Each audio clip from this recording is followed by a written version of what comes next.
Hello guys, मेरा नाम है श्याम और आज मैं एक्सप्लेन करने वाला हूँ स्ट्रेंजर थिंग्स के सीज़न 5 के एपिसोड 4 को। इससे पहले के एपिसोड को हमने अपने चैनल में पहले ही एक्सप्लेन कर चुके हैं अच्छे से हिंदी में, तो आप लोग अगर वो देखना हो तो हमारे चैनल में जाके देख सकते हैं।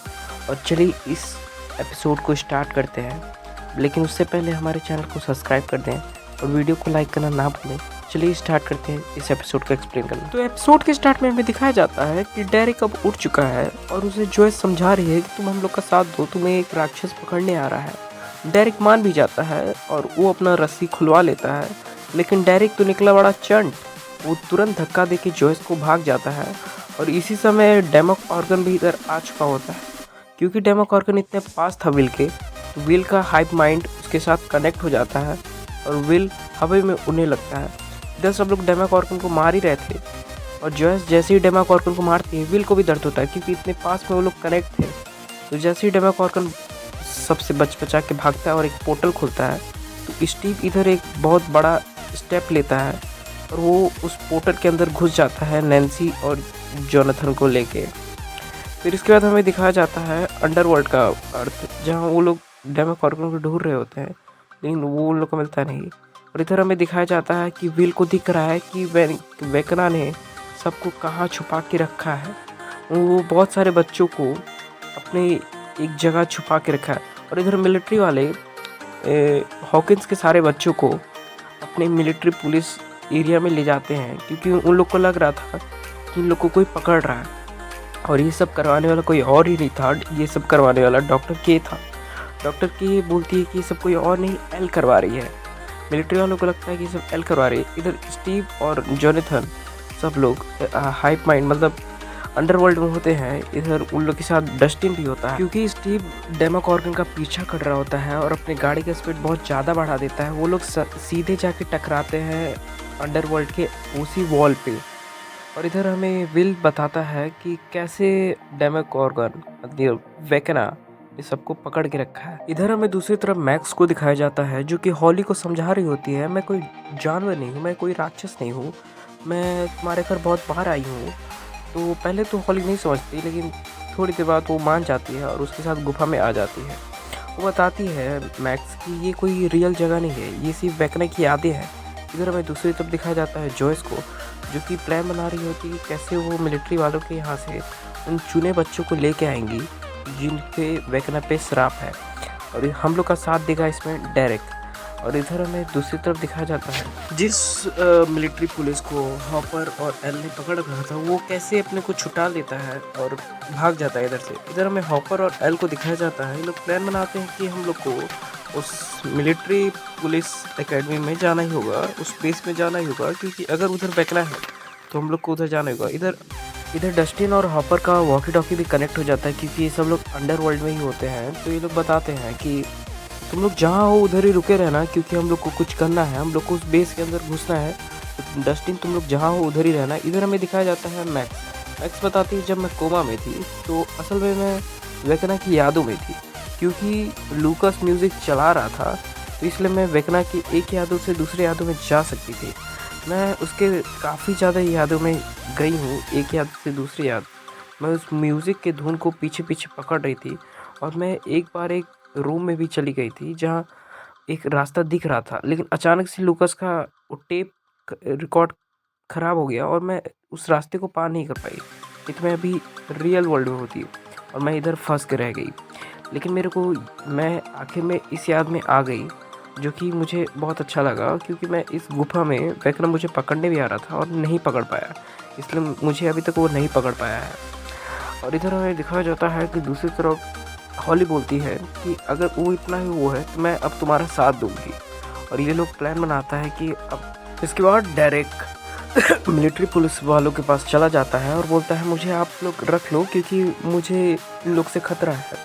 और वो अपने साथ एक वॉकी टॉकी भी लेके आया होता है जिससे वो लोग कनेक्ट होता है। इधर मरे सबको सामान देता है कि कैसे तुम लोग उससे कनेक्ट हो पाओगे और उधर हमला मोल पाओगे। इधर जैसे ही डायरेक्ट बाथरूम में जाता है वो लोग साथ कनेक्ट हो जाता है वॉकी टॉकी के थ्रू। इधर हमें हॉपर का सीन दिखाया जाता है जिसमें एल अब मिलिट्री बेस में फाइनली जाने के लिए तैयार होती है और वो ईजिली 2-3 पुलिस वालों को आराम से मार ले रही होती है। और ये सब इसलिए क्योंकि हॉपर ने उसको बहुत तगड़ी ट्रेनिंग दी होती है। और इधर हमें दूसरी तरफ दिखाया जाता है कि जॉयस और ये सब लोग मिलिट्री बेस के अंदर जाने के लिए तैयार हैं। इधर हमें डस्टिन का सीन दिखाया जाता है जो कि अब कनेक्ट होता है और बताता है कि कैसे कैसे तुम लोग जाना है। ये सब प्लान बताते हैं कि असल में उस वॉल के अंदर मिलिट्री बेस ही है और अगर हम लोग सही हैं तो उस मिलिट्री बेस ही अंदर बेचना है। इधर हमें मैक्स का सीन दिखाया जाता है। वो बोलती है कि अब हमें कुछ भी करके उसे मारना ही होगा वेकना को, और तुम आराम से उसके घर जाओ और नॉर्मल बिहेव करना, नहीं तो तुम्हें मार सकता है। इधर में दिखाया जाता है रॉबिन और विल का सीन। रॉबिन बोलती है कि विल, कभी कभी हम लोग अपने अंदर ही झांकते हैं और सबको देखते हैं। इस पॉइंट का आगे आप लोग को बहुत बड़ा महत्व दिखेगा, तो आप लोग इसको भूलिएगा मत। इसके बाद हमें लूकस और माइक का सीन दिखाया जाता है और इधर हमें दिखाया जाता है कि जो हॉपर जो पुलिस वाले को पकड़ के रखा था वो आ चुका है और इधर सब बता दिया है कि हॉपर लोग क्या कर रहे हैं। इधर हमें जैसे ही दिखाया जाता है कि जैसे ही एल इस बेस के अंदर घुसती है वो फंस जाती है, क्योंकि इधर भी वो सोनिक वेव वाला मशीन थी तो वो अपने पावर का यूज़ नहीं कर पाती, तो हॉपर को ही अकेले लड़ना होता है। हॉपर तो आराम से पुलिस वालों से ले रहा होता है, लेकिन इधर अचानक से एक डेमोकॉर्गन उसे पकड़ ले होता है, तो वो उसका दम घुटने लगता है। लेकिन इस हालत में भी एल उसका मदद करती है और डॉक्टर के से लड़ती है, तो कैसे भी करके वो बच जाता है, नहीं तो अभी तो मर चुका होता हॉपर। तो उसके बाद हमें दिखाया जाता है कि हॉपर जो होता है वो उस सोनिक वेव को बंद करता है और इसके बाद हमें वो जो हीट प्रोड्यूस हो रही थी उसकी वजह से वो टेंटिकल मतलब जो वो राक्षस था वो बंद हो जाता है। और इसके बाद हमें दिखाया जाता है कि ये लोग डॉक्टर की को पकड़ चुके हैं। इसके बाद हमें दिखाया जाता है कि जॉयस की पूरी पलटन अब बेस के अंदर घुस चुकी है और वो लोग अपना मिशन आगे बढ़ा रहे हैं। इसके बाद हम लोग दिखाया जाता है कि ये लोग सब कुछ सही चल रहा था, लेकिन माइक से एक पानी का बोतल भूल जाता है, पानी का टंकी। तो इधर एक बच्ची आके देख लेती है और वो सबको बता देती है कि इधर कुछ लोग घुस चुके हैं। तो ये मिलिट्री वाले इधर आ जाते हैं, तो फिर दिक्कत हो जाता है। मिलिट्री वाले इधर सबको परेशान कर रहे होते हैं, खोलो दरवाज़ा खोलो, लेकिन इधर ही सबसे बड़ा एंट्री होता है। अभी थोड़ी देर में किसी का एंट्री होने वाला है। इधर हॉपर एल को बचा के जा रहा होता है, हॉपर एल को बचा के निकल ही रहा होता है, लेकिन तभी अचानक से वो बताता है कि देखो, मैं अपने पॉकेट के अंदर बम रख के रखा हूँ, तुम जैसी अगर वेकना भागेगा तो मैं भी उसके साथ भाग जाऊँगा, मैं अपना बम ब्लास्ट कर दूँगा, वो भी ख़त्म मैं भी ख़त्म। तो फिर इसके बाद हमें दिखाया जाता है कि मिलिट्री वाले सारे जॉयस को पकड़ चुके होते हैं, सब लोग को पकड़ चुके हैं, लेकिन इधर अचानक से डेमोकॉर्गन का पूरा पलटन आ जाता है और हर जगह डेमोकॉर्गन बिछड़ जाता है। लेकिन विल को सबसे पहले पता चल जाता है, क्योंकि विल के हाइप माइंड से वो कनेक्टेड होता है। इधर जब सारी जगह डेमोकॉर्गन फैल जाते हैं तो पहले तो मिलिट्री वाले उन लोग से लड़ रहे होते हैं, लेकिन थोड़ी देर बाद ही मिलिट्री वालों भी वो लोग उस पर कुछ नहीं कर पा रहे होते हैं। इधर अचानक से डेमोकॉर्गन की इतनी भारी मात्रा में बढ़ जाते हैं कि कोई कुछ नहीं कर पा रहा था। मिलिट्री वाले तब भी उन लोग को थोड़ा वो कर लेते हैं, लेकिन इधर अचानक से किसी की तो एंट्री होती है वेकना की। और ये जो सीन था ना, वेकना को देखते ही सब लोग चौंक जाते हैं। इस बार वो और बड़े लेवल में आया है, इस बार वो और स्ट्रॉन्ग लेवल में आया है। लगता है ये हाईएस्ट पीक है वेकना का। इनकी हम लोग को सीन दिखाया जाता है। वेकना जैसे ही आता है वो विल को अपने पास बुलाता है, और विल से बोलता है, आज मैं जो भी हूँ विल, वो तुम्हारे वजह से हूँ, क्योंकि तुमने ही मुझे वो शक्ति दी है और मुझे वो प्लान दिया है। अब मैं तुम्हारे जैसे बच्चों को ही वो अपनी पावर दूंगा। फिर इसके बाद से वो विल को ज़मीन पे पटक देता है और सबसे लड़ता है। फिर उसको शायद से इस पॉइंट पे कुछ तो हुआ था। इसके बाद वो चला जाता है इधर से बिना कुछ करे और अपने सारे डेमोकॉर्गन को छोड़ देता है। इधर लूकस सारे के पीछे डेमोकॉर्गन पीछे पड़ गए थे। लग रहा था कि अभी सबका गेम ख़त्म हो जाएगा, लेकिन इधर गेम नहीं ख़त्म होता।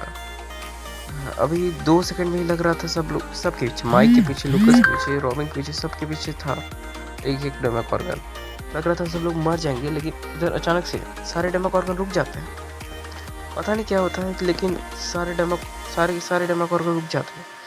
इधर हमें विल की एक मेमोरी याद आती है कि जैसे रॉबिन ने उससे कहा था कि कभी कभी हम लोग अपने अंदर ही नहीं झांकते और सब जगह झांकते हैं। तो उसे अपना एक बचपन का सीन आता है जब वो ड्राइंग बना रहा होता है, तो क्योंकि सब लोग उसे ड्राइंग कहते थे तुम नहीं बना पाओगे, लेकिन वो खुद बहुत अच्छा बनाता था। इधर हमें पता चलता है कि सारे डेमोक्रेट रुके थे कि अब विल के अंदर भी पावर आ चुकी है और विल भी अब एक सुपर हीरो बन चुका है। वो डेमोक्रेट को उठाता है और उन लोग को ब्लास्ट कर देता है। और इधर हमें विल के नाकों से भी खून बहते हुए दिखता है जैसे एल और बाकी सब में बहता है। मतलब इस यूनिवर्स में दो सुपर हीरो हो चुके हैं, एक एल और एक विल, और अब और भी बनेंगे क्योंकि वेकना का अगला शिकार बहुत ज़्यादा लोग हैं। इधर हमें दिखाया जाता है एल अब उस रूम में आ चुके हैं जिसमें वेकना था, लेकिन इस रूम में असल में वेकना था ही नहीं। इस रूम में असल में एल की बहन, वो जो सीज़न 2 में दिखी थी, वो थी। मतलब इस यूनिवर्स में असल में 2 नहीं 3 सुपर हीरो हैं गाइस। अब ये एपिसोड ख़त्म हुआ और इस एपिसोड के बाद अब डायरेक्ट एपिसोड आएगा दिसंबर में 25 तारीख को वॉल्यूम 2 के साथ, और इसका फाइनल वॉल्यूम आएगा 1 जनवरी को। तो आप लोग देखना ना भूलें, और अगर इस वीडियो का आप लोग का 2 सेकंड भी अच्छा लगा हो तो चैनल को सब्सक्राइब कर दें, और अभी तक टिके हैं तो उसके लिए मैं थैंक यू सिर्फ कह सकता हूँ। मैं मिलूँगा आपको परसों एक नए वीडियो के साथ। अब मैं सोच रहा हूँ इस वीडियो का रिव्यू दे दूँ, मतलब स्ट्रेंजर थिंग्स 5 का रिव्यू दे दूँ। आप लोग जैसा बोले वैसा मैं करूँगा। तब तक के लिए bye bye, ta-ta, see you, good bye.